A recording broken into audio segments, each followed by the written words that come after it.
Hey,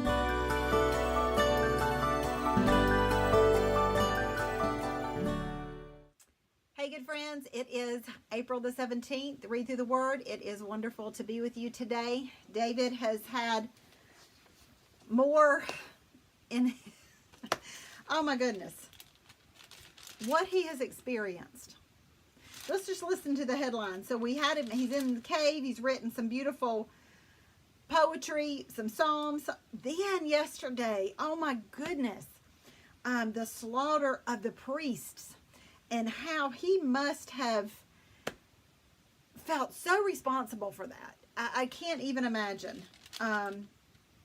His response to that was Psalm 52. And then he's back in the wilderness. He writes Psalm 54. He spares Saul's life again. And then he's back out.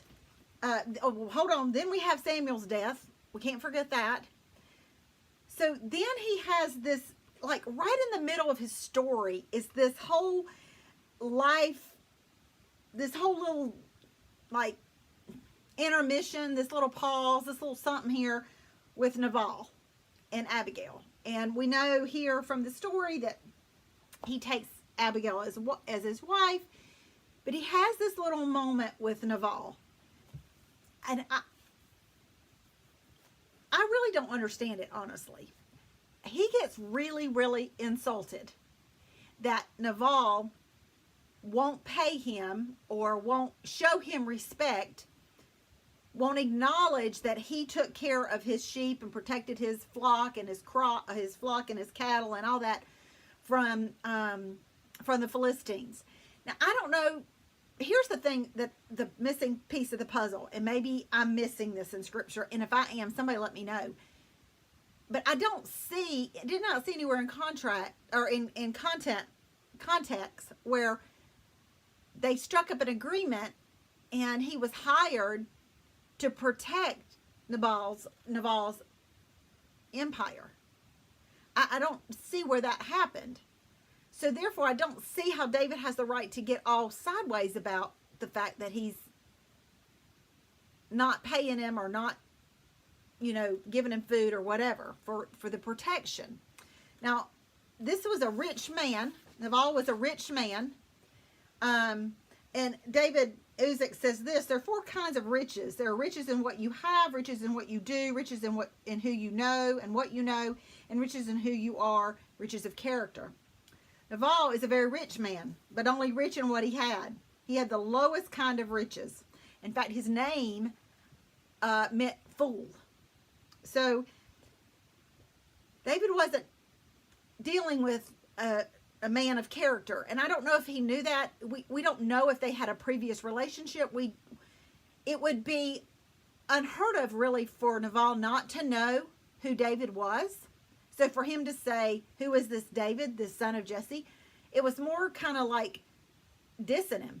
Like, who does he think he is kind of thing. Not that he didn't know who he was. Commentaries all agree that he knew who he was. So David's response is, get your swords. And he strapped his on. He was going to take his army and risk his men's lives because he got his feelings hurt. That's really bottom line what it is. That's the way I'm reading this. And if I'm wrong, somebody just let me know. But it just sounds like he didn't get the respect that he was due, that he felt like he was due. And he was just, he was going out on a rampage.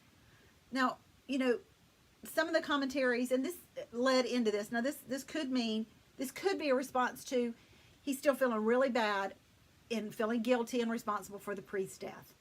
Naturally, he could feel that way. Samuel's no longer alive, and so perhaps that there's remorse there or grief there, and remorse for the priest and grief for Samuel, and still having to run from Saul. He's tired. There's all kinds of emotional things that could be going on in his body. There's all kinds of circumstantial things that could cause him to have this kind of reaction. But what we have to know is that it really doesn't matter what our circumstances. We can't let our responses be determined by our circumstances.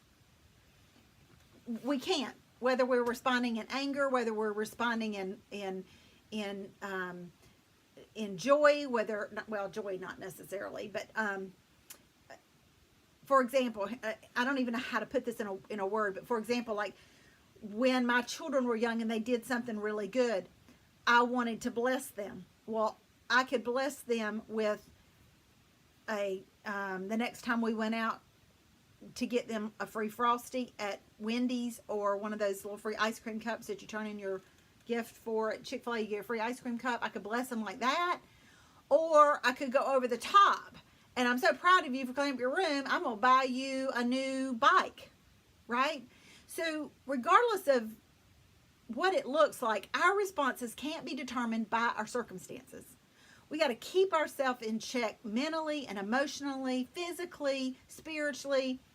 We've got to make good, sound decisions. Now, in this case, Nabal and David, the situation here, he needs to just keep his sword in the sheath and get off his horse and calm down. And we're so fortunate that Abigail intervened, and cool-headed, wise woman calmed him down, because nobody else was obviously able to do that. Because anger can get us in some bad situations when we respond impulsively. So I've just listed some things that have helped me, some verses that have helped me too, because I once had a really bad anger issue, really, really bad anger issue. And I know I've shared some of that with you before. And I've shared various stories in the books that I've written. But I had a really bad temper. And I don't get it. I get it honestly. I mean, it comes from both sides of my gene pool. Both sides of my family have hot heads and are stubborn. And so I get it honestly, but that doesn't excuse it. Just because it's in my gene pool doesn't mean it's an excuse to allow my circumstances to determine my responses, especially when it comes to anger. So we need to make sure we respond sensibly and not impulsively. And if it means counting to 10, counting to 20, counting to 30, whatever it means, if it means walking away, if it means pausing and considering the source, if only he had done that. Gosh, well, Naval's a fool anyways. Who cares what he says? God has said, I'm going to be the king. The people are behind me. It's just a matter of time. If he had just paused and thought sensibly, he wouldn't have gone off in a tirade. And then just the old years ago, you had the little WWJDs. What would Jesus do? Well, Jesus tells us clearly what he would do. If somebody slaps your cheek, you turn them and let them slap your other cheek. That's not real popular in this day and age. But that is what Jesus says to do. WWJD. Those are just some steps of to step back and sensibly think. How do we do that? Those are some practical ways.